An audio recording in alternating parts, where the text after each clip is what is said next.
Shugaban ƙasar Amurka Donald Trump ya yi martani zuwa ga Netanyahu, Firaministan Isra'ila, inda ya ce Netanyahu ya san wane ne jagora tsakanin ni da shi, kuma waye wanda yake wato shugaba,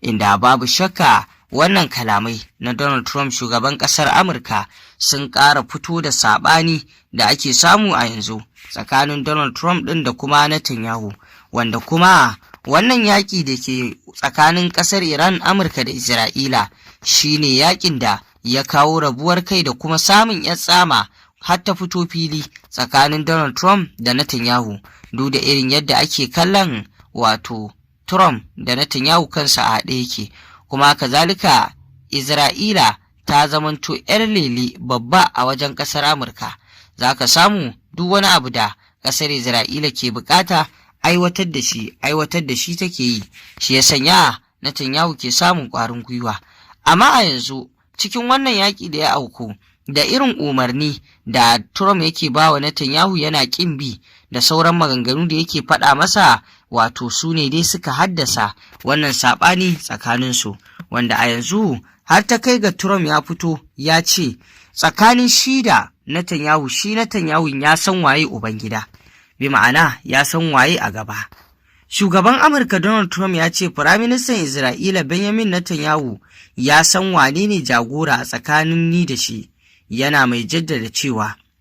dangantakar da take tsakaninsu tana da ƙarfi duk da rahotannin da ke nuna akwai saɓani wato kan wasu batutuwa a tsakaninsu. Trump ya bayyana haka ne a wata wato yarjejeniyar hira, a wata wato gajeriyar hira da ya yi da wato kafar yada labarai ta Axios, inda ya ce muna da kyakkyawar alaƙa kuma Netanyahu ya san wane ne jagora. Kalaman na Trump na zuwa ne yayin da ake sa ran Netanyahu zai kai ziyara fadar White House nan ba da jimawa ba. Idan ganawar ta tabbata, za ta kasance ta farko tsakanin shugabannin biyu tun bayan fara yaƙi da Iran. Rahotanni sun nuna cewa akwai saɓanin ra'ayi tsakanin Trump da Netanyahu kan yadda ake wato tafiyar da wasu batutuwa na tsaro, ciki har da yaƙin Iran da kuma matakan da Isra'ila ke ɗauka a Lebanon. Wanda kamar yadda kuka sani dai, ƙasar nan ta Isra'ila ta aiwatar da abubuwa a kan ƙasar Lebanon, duk da cewa tana cikin yarjejeniyar tsagaita wutar da aka yi, amma haka Netanyahu suka ringa kai hari Lebanon, abin da ya sanya Iran ta ce tofa dole za ta ringa mai da martani saboda wato abin da wa Lebanon, inda babu shakka dai da ƙyar Trump ya dakatar da al'amarin, wanda kuma har yanzu za a iya kiransa da cewa tana tsalle tana dabo ne, da sanda Isra'ila suka ga damar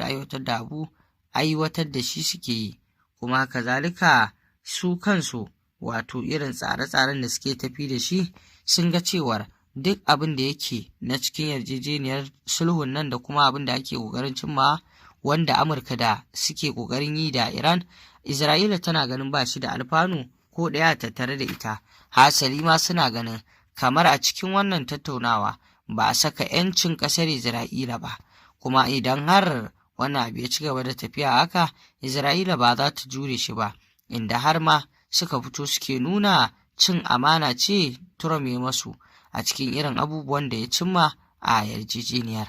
Wanda dai komai yanzu a bayyane yake a fili, saɓanin da ke tsakanin Donald Trump da Netanyahu ya fito fili, babu wani zancen ɓoye-ɓoye, ya fito fili, kuma su kansu sun san akwai wannan saɓani a tsakaninsu, da irin martanin da Trump ya ringa mayarwa Netanyahu abin da yawa, da irin maganganun da ya ringa nunawa wato kan cewar wato Donald Trump ya ce ba don su ba, Amurka kenan, da yanzu shi Netanyahu yana gidan kurkuku.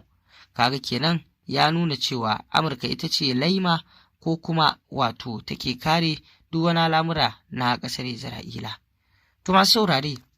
ƙarshen rahotannin labaran kenan kamar yadda kuka saurara tsakanin Donald Trump da Netanyahu, wannan saɓanin da ke tsakanin su duk da suna ƙoƙarin ɓoye shi amma ya bayyana fili, kuma duba wani abu ne janyo wannan al'amari ba, yaƙin da ke faruwa tsakanin su da Iran ne. Kaga kenan yaƙin ya farraka abubuwa da dama, musamman ma ƙasashen nan na Gulf, wanda sun gane cewar tsaronsu a hannun Amurka ba tsaro ne wanda yake na ku zo mu gani ba. Me za ku ci kan wannan batu?